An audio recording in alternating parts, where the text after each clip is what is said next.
Welcome back to the Lux Cigar Lounge, where each episode we unravel the rich, aromatic world of premium cigars. I'm your host, Alfredo, seasoned cigar retailer and devotee to the luxury smoking lifestyle. This is a journey through the smoky haze of history, where cigars have played a role in some of the most dangerous plots and infamous lives. We're talking about those thick rolls of tobacco, man, the ones that have been clutched between the fingers of revolutionaries, presidents, mob bosses, you name it. These weren't just dudes who liked a good smoke, all right? Cigars were like an extension of their power. They were part of their image, their mystique. They used them to intimidate, to strategize, to celebrate. Think about it, man. You see a guy like Castro puffing on a Cuban cigar, it just screams alpha, right? We're going to dive deep into the stories behind the smoke, exploring the lives of some of history's most notorious figures and how cigars played a part in their rise and often their fall. Talking about the kind of stuff you don't read in your history books, man. Get ready to light one up and blow your mind. Metaphorically speaking, of course. So you think you know crazy? Let me tell you about the time the CIA tried to take out Fidel Castro with an exploding cigar. This is like straight out of a bad spy movie, except it really happened. Castro, man, the guy loved his cigars, Cuban cigars, the best in the world, and he was rarely seen without one.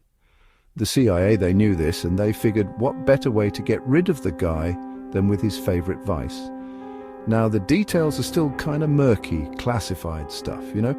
But the story goes that the CIA cooked up this plan to slip Castro a doctored cigar, one that wouldn't just give him a nicotine rush, but would blow his damn head off. Can you imagine the meeting where they came up with this? I mean, talk about ballsy, right? But also incredibly stupid. Think about it, man. You're relying on Castro to pick up this specific cigar, light it at just the right moment, and boom, it's like something a bunch of stone monkeys would come up with.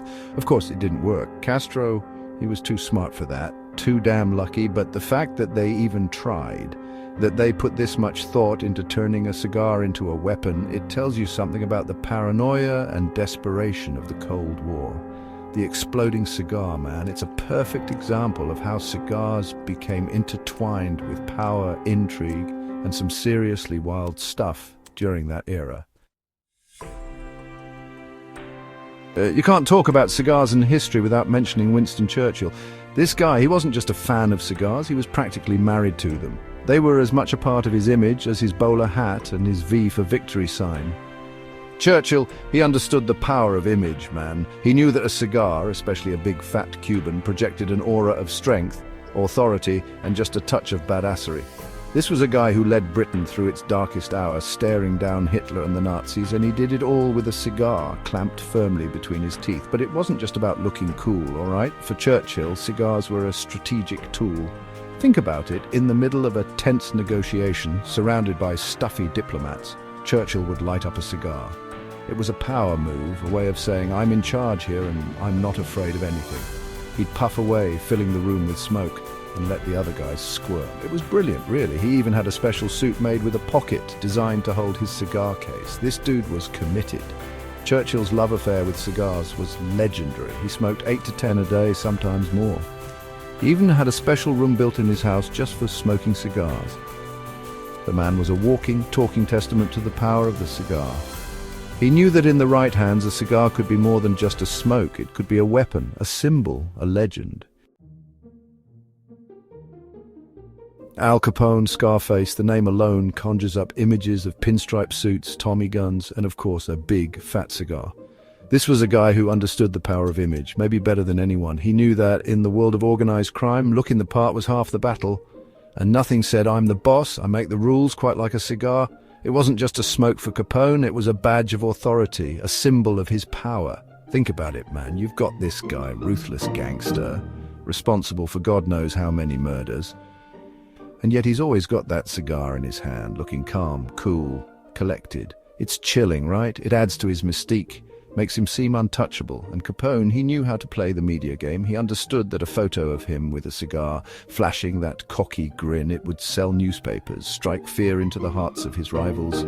He was a master manipulator, and the cigar was just another tool in his arsenal. The irony is, Capone claimed he didn't even like the taste of cigars that much. He said he preferred cigarettes. But he knew the image a cigar projected, the power it conveyed, and that's what mattered. He was a showman, a criminal mastermind, and his cigar was as much a part of his persona as his ruthlessness and his undeniable charisma. He turned a simple smoke into an icon of the gangster era, a symbol of power and danger that endures to this day. You wouldn't think a simple cigar could spark an international incident, would you? But that's exactly what happened with John F. Kennedy and his love for Cuban cigars. This is a story about power, politics, and a whole lot of damn good tobacco. JFK, he was a man of exquisite taste, known for his sharp suits, his charm, and yes, his cigars. And his favorites? Cuban cigars, of course. I mean, the man had a discerning palate. But here's where things get interesting. Just as Kennedy is settling into the White House, tensions with Cuba are reaching a boiling point. Fidel Castro, puffing away on his own stash of Cubans, is proving to be a major pain in the arse for the US government. So what does Kennedy do? He goes on a secret mission, not to assassinate Castro with an exploding cigar, mind you, but to secure himself a massive stockpile of Cuban cigars. He knew the embargo was coming, that soon those sweet, sweet Cubans would be forbidden fruit. Can you imagine the irony? The President of the United States, about to cut off all ties with Cuba, is making sure his personal humidor is fully stocked with the enemy's finest export. It's a wild story, man. And you know what? Some say that Kennedy's love for Cuban cigars actually influenced his decision-making during the Cuban Missile Crisis. Maybe, just maybe, those cigars helped prevent a nuclear war. Or maybe that's just me hoping for a happy ending. Either way, JFK's cigar habit is a fascinating footnote in history. A reminder that even the most powerful men in the world have their vices. And sometimes those vices can have unintended consequences. Pablo Escobar, the name is synonymous with cocaine, violence, and an almost unimaginable level of wealth and excess. This was a man who lived life on his own terms, a ruthless criminal mastermind who also had a taste for the finer things in life, including, you guessed it, cigars. Escobar, he wasn't just a drug lord, he was a kingpin, a billionaire outlaw who built himself an empire on cocaine. And with that empire came all the trappings of wealth mansions, cars, women, and yes, the finest cigars money could buy.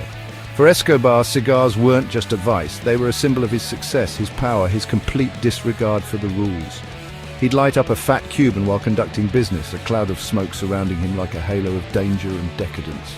There are stories, man, legendary tales of Escobar's extravagance. They say he once burned $2 million in cash just to keep his daughter warm while they were on the run. $2 million. So you know, the cigars he was smoking were top shelf, the kind of stuff most people couldn't even dream of affording. Some might say it was ironic, this ruthless criminal indulging in such a luxurious habit. But for Escobar, it was all part of the game. He lived by his own code, a strange mix of brutality and generosity. And his love for cigars was just another facet of his complex and ultimately tragic story. He was a man of contradictions, a dangerous, violent criminal who also loved his family, his country, and yes, his cigars. And in the end, maybe that's what makes his story so compelling, so damn fascinating. He reminds us that even the most notorious figures are still human, with all the flaws and complexities that come with it. From political plots to criminal empires, cigars have been more than just a smoke. They've been a symbol of power, danger, and intrigue. They've been present at some of history's most pivotal moments, clutched between the fingers of men who shaped the world with their ambition, their ruthlessness, and sometimes their love for a damn good cigar. We've journeyed through the smoky haze of history, exploring the lives of revolutionaries, presidents, mob bosses, and drug lords, all united by their love for the leaf. We've seen how a simple cigar can be a weapon, a status symbol, a tool of diplomacy, and a source of endless fascination. So the next time you see a cigar, don't just see a roll of tobacco. See a story waiting to be told, a window into a world of power, intrigue, and maybe even a little bit of danger. Stay tuned for more fascinating stories from history. Remember to like, share, and hit that subscribe button. Until next time, stay smoky, my friends.